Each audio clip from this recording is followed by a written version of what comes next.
took two things out of this morning, both from the surveys and from the presentations on Big Society. One was a reinforcement of how important wider social factors are to health. We heard about health inequalities, we heard about healthy communities, and the big message that I took away was if we really want to crack health in this country, then we've got to stop obsessing about the structures of the NHS and our traditional model of conceptualising health around hospitals and men in white coats. It's actually about healthy communities, about the way people live their lives and the extent to which people have a stake in society. So that was a really important message to take away. I think the other thing was the power of knowledge and how that is already changing the relationship between patients and communities on the one hand and the health system on the other hand.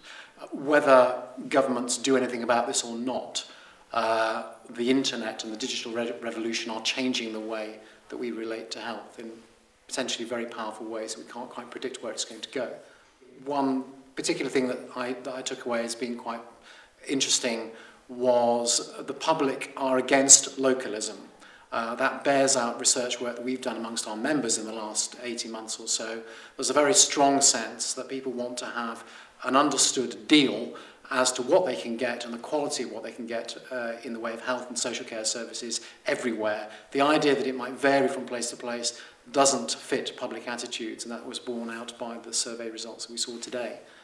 I don't think there's a necessary contradiction between the desire for localism, so the desire for national standards of quality and local involvement. I think what people are against is the idea that you can be entitled to get a service on the NHS in one place but not somewhere else. That's the postcode lottery, and it feels inherently unfair. That's not the same as saying that services should not be tailored to meet differing local circumstances. So in an area of high deprivation, in an area where there's a high mix of ethnic minorities with different health issues, then you need to be able to respond sensitively and involve those communities in decisions about their health. But that's a different set of issues from, in this one area, this is the entitlement you get to a particular kind of service, but you can't get it somewhere else. We've had decades of experimentation at the margin, if you like, in relation to community enterprise, social entrepreneurship. The policy agenda around that is now much bigger than it was, but can you scale that up? I'm not so sure. I think the essence of social entrepreneurship is that it's bottom-up, it's disruptive, it's not predictable. I think the state needs to provide some kind of platform of support, but it can't make it happen. So in the end, it's about individuals and communities seizing the initiative and being given permission to do that.